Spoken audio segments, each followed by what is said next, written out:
deep inside the silent woods of West Virginia, a place locals called the Devil's Spine. 5 college friends from Los Angeles began a cross-country road trip that should have been simple and fun. The group included Ethan, 22, athletic, brown hair, confident. Maya, 21, slim, curly black hair, smart. Chris, 23, tall, shaved head, calm. Lily, 20, blonde, small build, curious. And Jordan, 22. None of them expected their highway detour to turn into a nightmare. They would struggle to survive. It started when a massive fallen tree blocked the road.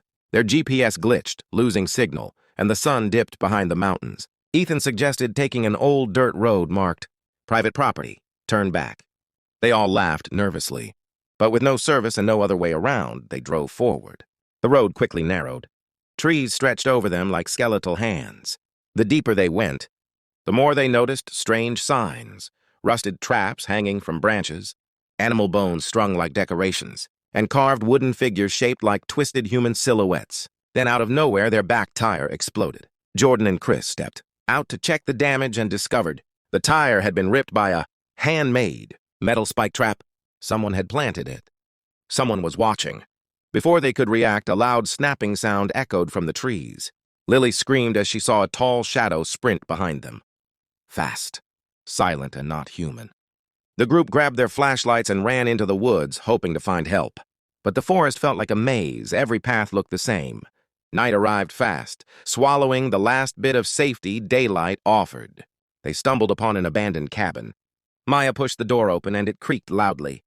Inside were photographs pinned to the walls, pictures of travelers, families, hikers, all taken without the subjects knowing. Some photos were decades old. Some looked only days old. And then they heard footsteps on the cabin roof. A huge, disfigured figure crashed through the ceiling. A mutant mountain man. Skin scarred, one eye completely white, wielding a rusted axe. The friends screamed and scrambled out the door as the creature roared like an animal. Ethan helped Lily climb through a small window, but the creature grabbed Ethan's leg.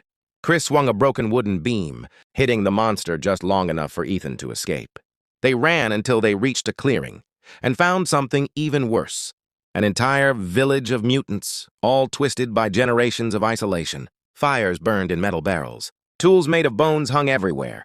The mutants turned their heads in unison and smiled. Jordan whispered, "We're dead."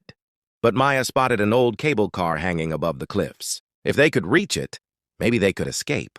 They sprinted toward it as the mutants chased them, shrieking with wild energy. Please like, share, and subscribe.